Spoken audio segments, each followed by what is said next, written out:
given a small topic to talk about. But look, obviously everybody's all focused on inflation. If the events of the past year and a half haven't made you question some of what you thought you knew, then you weren't paying attention. It's been a really wild time. Everybody, I mean, I certainly have at least my fair share of bad calls on this, but I think everybody has had a lot of bad calls.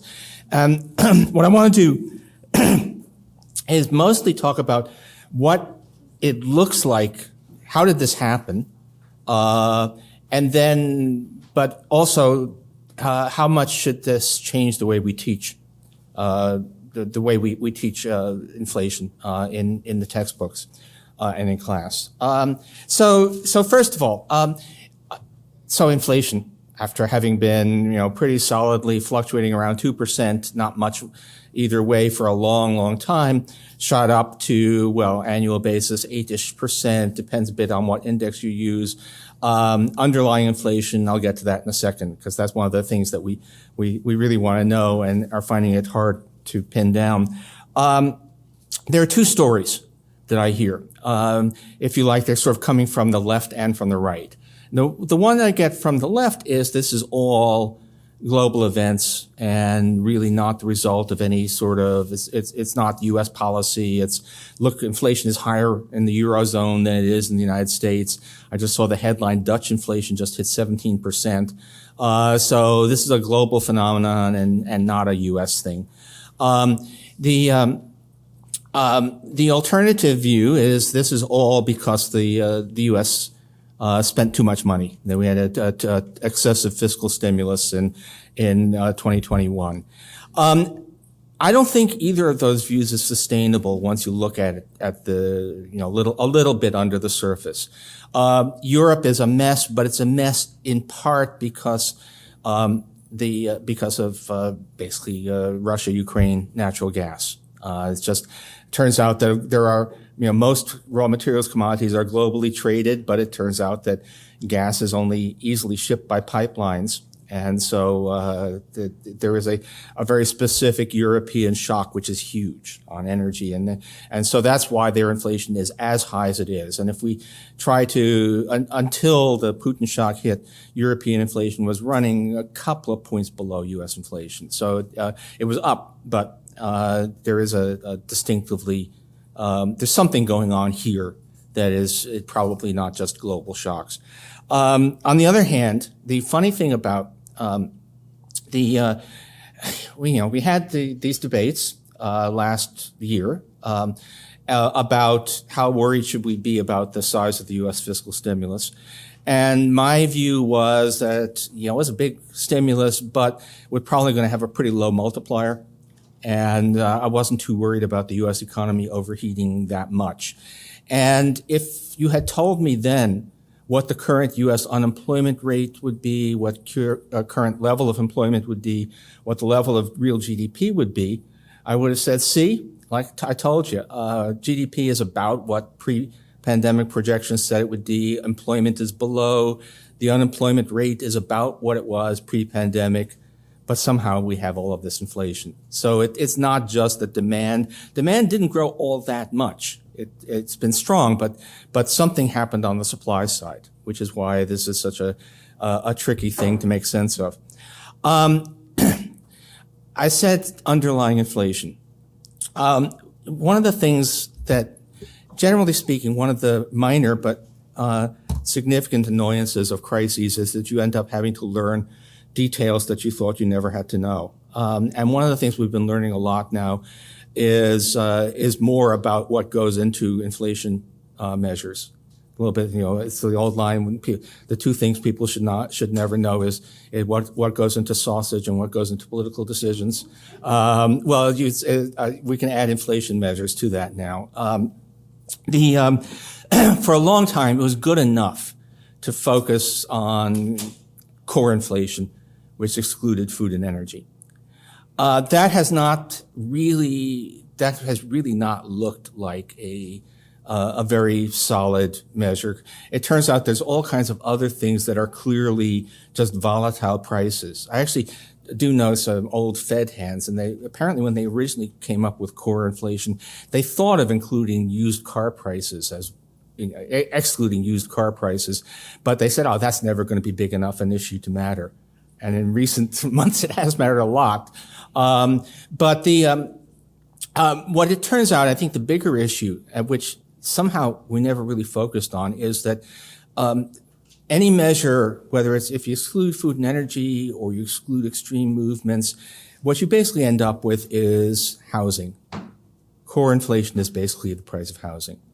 Housing is 32% of the CPI. It's 40% of core CPI. And then if you actually start to look at housing, you realize that the way we measure it, it's not that the people at the BLS are falling down on the job. They're doing their best. But, most of housing is owner's equivalent rent. So it's not even an actual number. It's an imputation of what houses would rent for, they think. And with largely keying off actual rentals of apartments, but still. And also it doesn't move. It's really very much a lagging indicator, because on apartment rents, you're looking at the average that people are paying on leases. And in times when the rental market is going through big shifts, the official measure lags way behind. So now everybody I know is trying to do this stuff is busy looking at Realtor.com and ApartmentList.com to try and get a notion of what's happening to actual apartment rents, which, by the way, appear to be rolling over. It appears that we're past the peak in terms of new apartment rents, but it's going to take a long time before that shows in the official numbers. So the U.S. does not have 8% inflation underlying. It's clearly above 2. I can make a case, depending on which number you look at, that it's anywhere from 4 to 7, which is not a great place to be in terms of understanding where we are right now. It's probably, if I had to give you a number, it would probably be 5, something like that. And that's above the Fed's target. But it's and the rest is these external, special global events. But we clearly have managed to overheat. How did we manage to overheat when unemployment is what it was before the pandemic? And the answer is, well, something has changed. And so other things, I guess I was kind of aware, people know about JOLTS, Job Openings and Labor Turnover Survey, which measures things like vacancy rates and quit rates. And those numbers are not we have much higher rates of job vacancies and somewhat higher rates of quits, which are usually an indicator of a strong labor market, than you would expect given the unemployment rate. And so the labor market appears to be tighter than the standard unemployment measure would suggest. And if you just took those numbers straight, it looks as if what used to require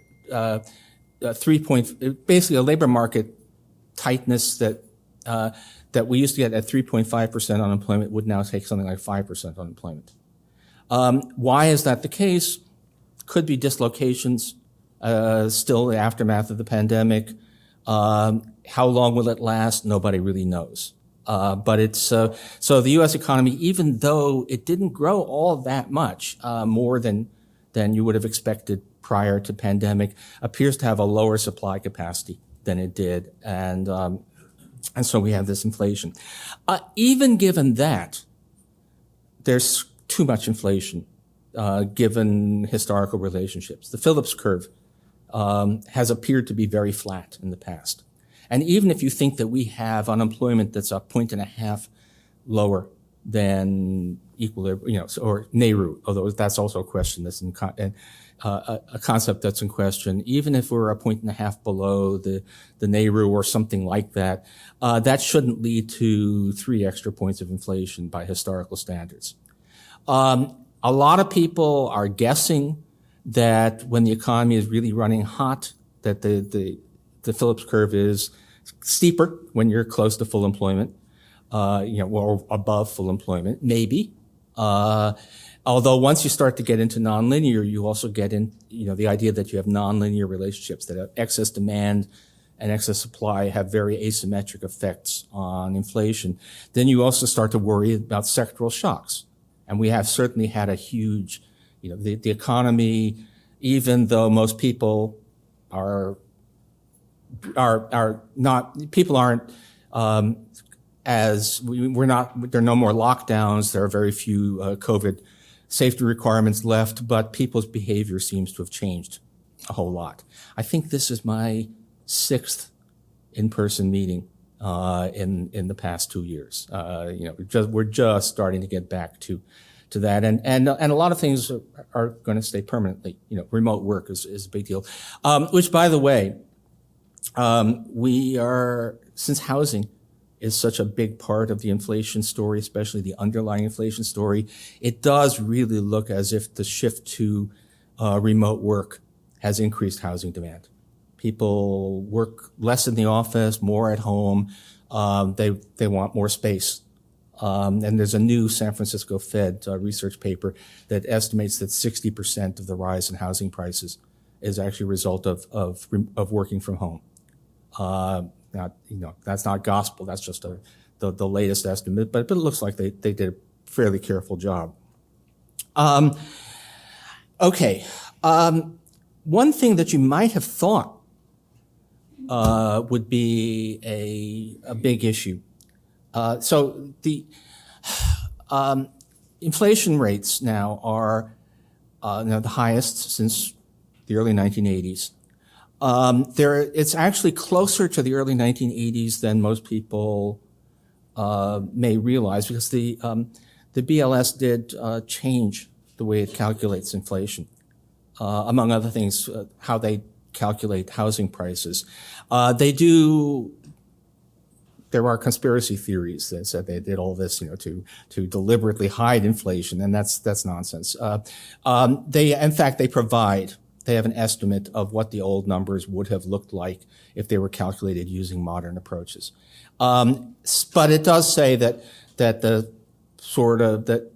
inflation in the early 80s was a little bit lower than the numbers that you will see if you just go to Fred, and that we are closer to those early 80s numbers than you might think. We're a couple of points below, but we are in fact experiencing inflation that is at levels that look kind of like where we were in 1980, maybe a bit less, but not so much that you could just dismiss the comparison. But the way we all teach, I think, certainly the best principles textbooks teaches, and I think all of ours, we have something like an expectations augmented Phillips curve. We say that there's a downward sloping relationship between unemployment and inflation, but also that expected inflation shifts it up. And we all tell the story of the 70s when expectations of inflation rose, and we ended up with stagflation, and then this very protracted slump was required to squeeze the inflation out of the economy. A lot of that stuff comes from just kind of assuming that expected inflation is equal to recent inflation. But these days, we can do a lot better than that. We have direct measures of expectations. In fact, we have two different kinds of direct measures of expectations. We have surveys, where you ask people what they expect inflation to be over the next year, actually the best one I think right now is the New York Fed survey, which gets inflation expectations for over the next 1 and the next 3 years. And we also have markets, because of both because of indexed bonds, inflation protected securities. By the way, the acronyms are proliferating wildly. But anyway, TIPS. But there are inflation swaps, and so all these, and all of those actually say that inflation expectations haven't moved very much. People until recently were expecting a lot of inflation over the next year, mostly because of gasoline prices. but expectations of inflation over the next 3 years, over the next 5 years, have stayed pretty stable. So it does not look as if this is an expectations. This is not a 70s. This is not a rerun of that 70s show. We're not actually seeing inflation. This appears to be just an overheated economy. Surprisingly overheated, given that the unemployment rate is not lower than it was back when we seemed to have fairly stable prices, but everything else looks like an overheated economy. If you're trying to think about the future, what's going to happen now, this is one of those interesting times when there's a lot of buzz out there in the real world that is not reflected in official economic statistics. So right now, the official numbers are really showing inflation just hanging in there. So, it's probably, I hope some of you aren't required to be obsessed with these things, but I am kind of by my other job. So this morning's consumer expenditure report, which includes the PCE deflator, was kind of grim. It actually showed core inflation. The core inflation measure that the Fed usually prefers was high this month, and it's not good. But out there in the private sector, out there in investment banks and all of that, everyone is talking about the coming plunge in inflation. There's a general sense that numbers are coming way down. There are some measures that, again, things that I never wanted to pay attention to, but now I never thought I'd be tracking shipping costs from China. But in case you didn't know, shipping costs, they were crazy 6 months ago. They're almost back down to pre-pandemic levels now. The number of ships waiting outside the port of Los Angeles was 106 a couple of months ago. It is now 6. The supply chain issues have all kind of been rapidly fading away. As I said, rents, not the BLS measure of rents, which is how much are people paying on average, but the Realtor.com type measures, which are what's being asked for newly rented apartments. Those have all appear to have peaked. So there's this. So what's going to happen from here? Clearly the economy is overheated. The Fed is raising rates in an attempt to take the heat down. And how far it needs to go, nobody knows. Really, nobody. We don't actually know where, how low, or how high does how high does the unemployment rate have to go for the economy not to be overheated? We don't know how quickly inflation is going to come down. The Fed, which contains, smart people, and the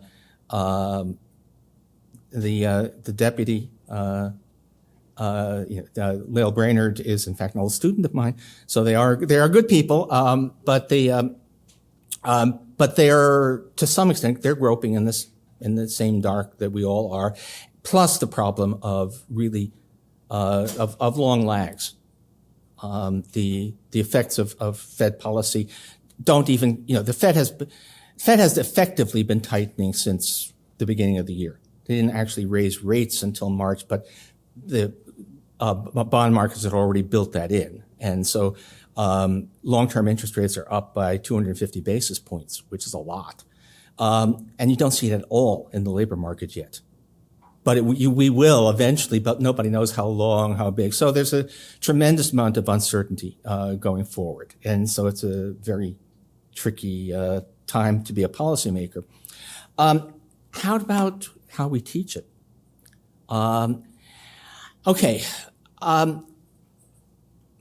What I think is, actually, it's a little bit funny. I don't believe that there's any reason to stop teaching the Phillips curve.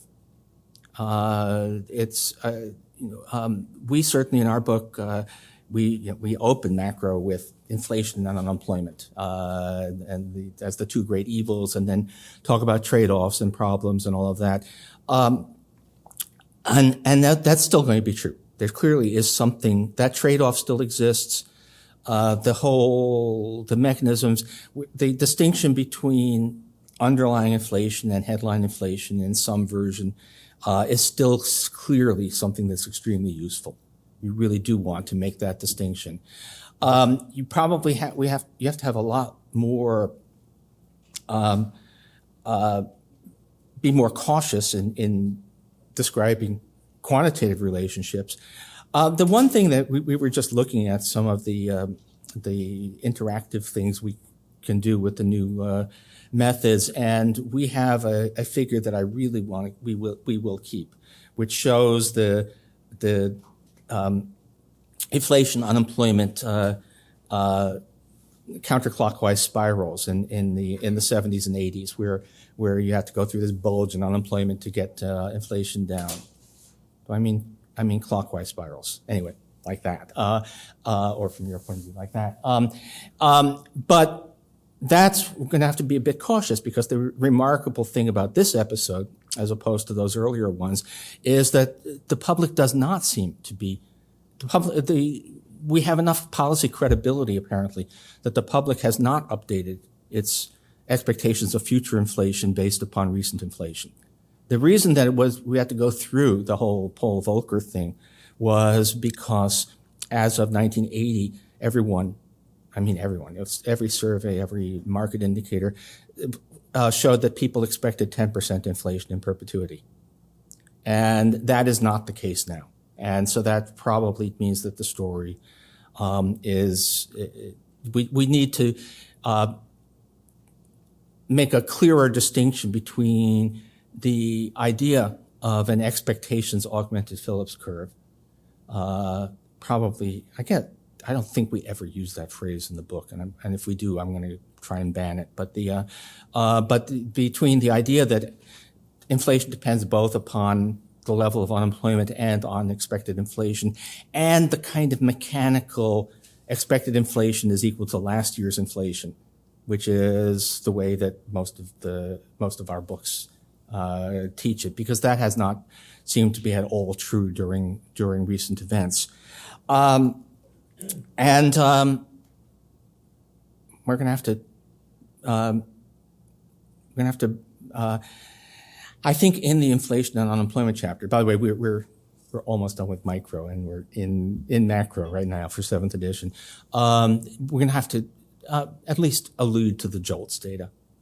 It's turning out that now just the unemployment rate is not a sufficient number to summarize the state of the labor market, that these other measures, quits, vacancies, appear to be necessary to fully interpret what's going on, and we need to, at least to some extent, bring it in.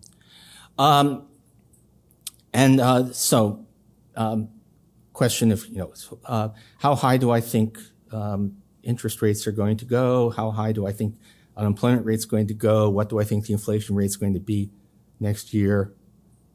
Okay, I'll leave now. Nobody knows that, right? We're groping our way through.